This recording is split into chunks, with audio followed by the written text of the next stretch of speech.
Yep, there are more than one ways to skin the cat. Or in this case, put your tent away.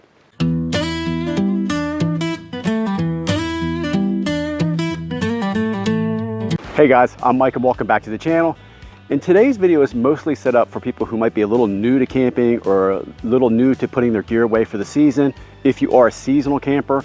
So guys, if you're way experienced and you already know how you like to do things, I understand if you don't want to watch the video, I totally get it. But I was the person one time on the other side watching and trying to learn. So if I can share something, I'm going to do it.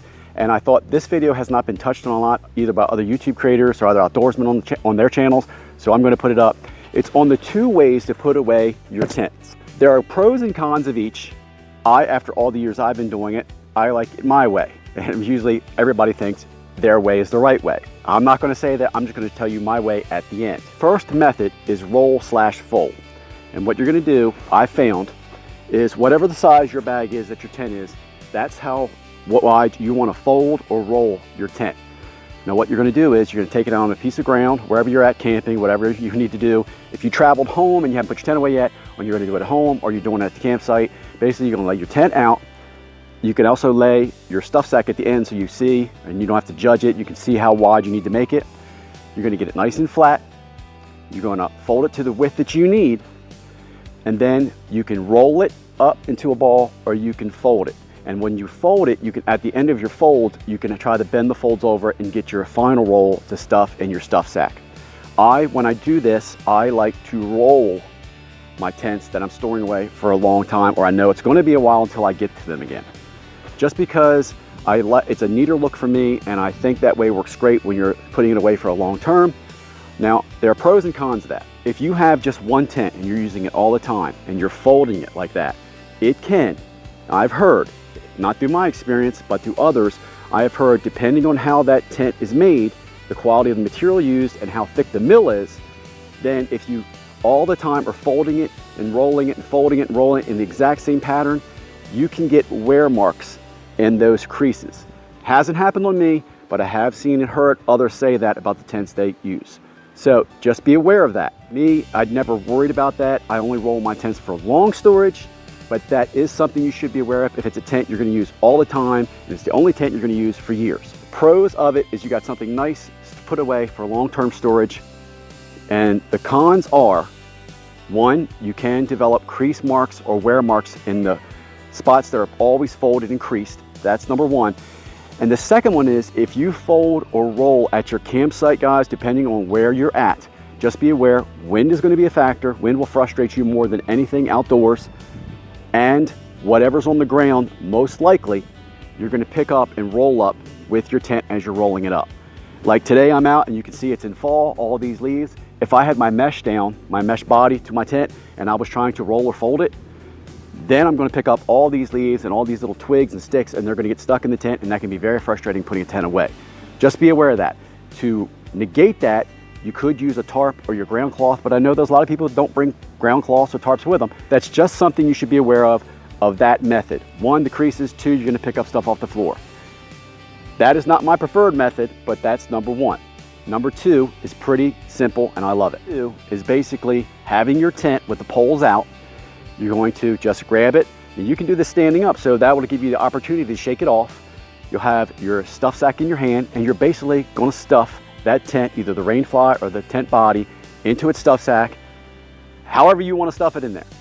Just be aware that sometimes you can get the belts or loops or something snagged on the outside and you're pushing. You could have the opportunity to rip it. It's never happened to me, but I have had a loop or something like that catch from time to time, and I have to spin my stuff sack around. I've also had my no-seam mesh catch once in a while, and I didn't keep pushing. Just spin your stuff sack around and push it through with your thumbs. Now, the big negative of this is some people with weak hands or weak mobility, such as finger problems or maybe arthritis or something like that. I just want you guys to be aware of, this can be a lot more wearing on your hands. Once in a while in the cold, that's a pain for me. I don't like doing that in the cold, but it's still my preferred method. I still like to stuff it in there. That works for me. That's something I've always done. So that's the only negative of it. I don't do that for long storage tents, the stuff method, but I do it at the campsite, and I do it when I get home, especially during the warmer times when I know I'm going to be using a specific tent or something like that all year long. I don't care, I'll just stuff it because I know I'm going to get it out again soon. That's just the pluses and minuses of the stuff method. Now remember guys, these methods don't pertain to instant tents where the poles are attached to the rain fly or the body of the tent. And it also does not include pop-up tents where you let them go and they pop up. Of course, they have their own way of putting those tents away. These are tents which either are one wall or two wall, or they're two separate tents, which is where you have a rain fly and an inner tent body that are separate from each other. These methods work for that. That being said, you saw both methods, you know the pluses and minuses. There are a couple things I want you guys to know. Manufacturers out there to this day, and this is in 2025, some of them are still making their stuff sacks too small for the tents. Yeah, they'll fit in it brand new from the factory when there's no wrinkles and no life in that tent. But when you get it out, I don't care how much or how flat you get that tent and roll it back up. There are tents out there, manufacturers, you will never get that back in the stuff sack. So my tip is keep your stuff sacks from everything that you have, guys. I have extra stuff sacks from things I've thrown away. I just keep the stuff sack.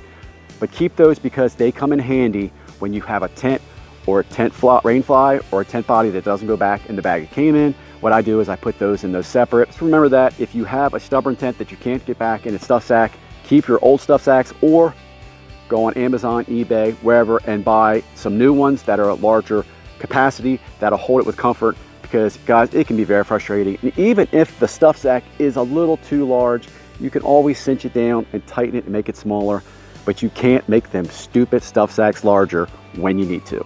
I'm just trying to save all that frustration from you, because the good Lord knows I've had enough frustration out in the woods when I can't get something back in its sack to put it back in my bag. Pretty cut and dry, just a simple method that a lot of people aren't aware of. I wanted to make sure many of our newcomers and newbies that come out in the woods know these little methods and don't have to spend the time of frustration out there that we've all had to do and had to learn the hard way, especially before YouTube even came out. I'm going to put out a couple more videos like this, guys, just the simple stuff, just to help people. Maybe I can get it through to you in a different way than other creators can, and maybe you vibe with me a little bit more different.